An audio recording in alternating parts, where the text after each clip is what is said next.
Scott Whitlam for AZ Renovation. This is part 3 of our transformation series for this project in Villa del Coronado in Phoenix. Let's go see it. All right, here's the master bedroom that we're starting in as we're ready now to start putting the trim in. We decided to do crown molding, even though it's a smaller unit. We normally don't do them on projects under 90,000, but this was in a good area. We thought crown molding would add a lot to it. New ceiling fans, new paint, new vertical blinds. These windows were extra large. So then we move into the hallway, and we actually used kitchen cabinet faces in order to replace the 1950s cupboards that were in here, inset the fronts on them, and overlaid espresso doors so that they would match the rest of the house. And you can see the tile that we used a brighter gray color. It was very popular at the time, along with espresso cabinets. We did this project here in the hallway, and now into the kitchen. We just flowed it through the walking or the traffic areas of the house. Here's the shower pan, and you always want to make sure that you get a shower pan properly sealed, especially when you're in a second floor unit. And we generally replace the shower valves when we do these jobs. Here's the green board going in the shower, the cutout for a niche for your shampoo and razors and those type of things. Very important. And this is the red guard that goes on, the vapor barrier that goes on behind the tile. We use large format bright tile inside this smaller bathroom to make the bathroom look bigger. I made the cutouts for the valve holes into it. This turned out really well. The kitchen was the bathroom was nice and bright. Here you see the tile going into the niches now. Green board above the tub also. It's a wet area, so we want to make sure that we got mold resistant sheetrock in those areas.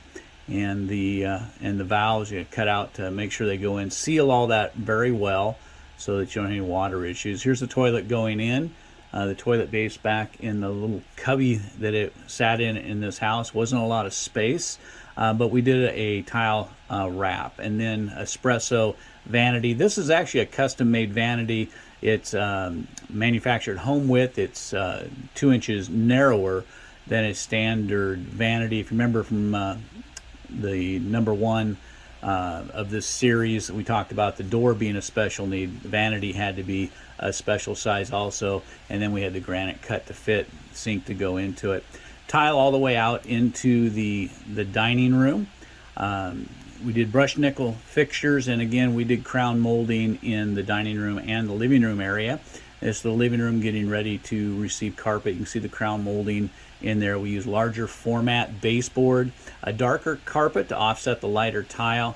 This house had a beautiful view out onto 3rd Street, and then we did matching horizontal, vertical blinds to match the verticals in the master bedroom. And this is the tile going into the kitchen. We ran the tile into it too to offset the espresso cabinet so it would stay bright.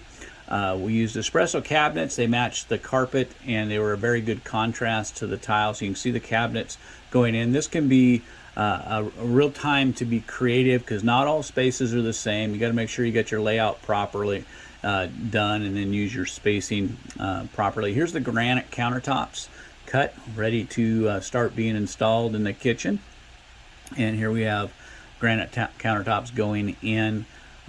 There's the sink, double stainless steel sink, granite countertops all around, stainless steel appliances to help offset and brighten it up. And that dishwasher is actually an 18-inch wide dishwasher in this little condo because we didn't have room for a 24.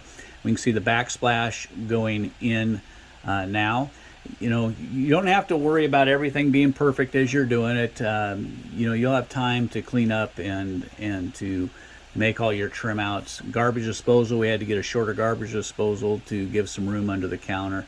But this kitchen turned out really nice with the espresso cabinets, the gray countertops, and the stainless steel appliances. It was a really kind of a fun project to do. Great neighbors, a really nice neighborhood, and we'll show some more of those pictures when we get to the closeout. We did horizontal blinds in the places where there were windows, the bedroom, the kitchen here. And again, we used white wood, and it turned out to be a really good contrast. Okay, that's it for part 3 on rehab, remodel by AZ Renovation, our joint venture partner, zzscott.com, and training systems from Kingdom Flip Academy. This was the rehab portion of the little condo that we did in Villa del Coronado in Phoenix. And I will see you for part 4 of this series.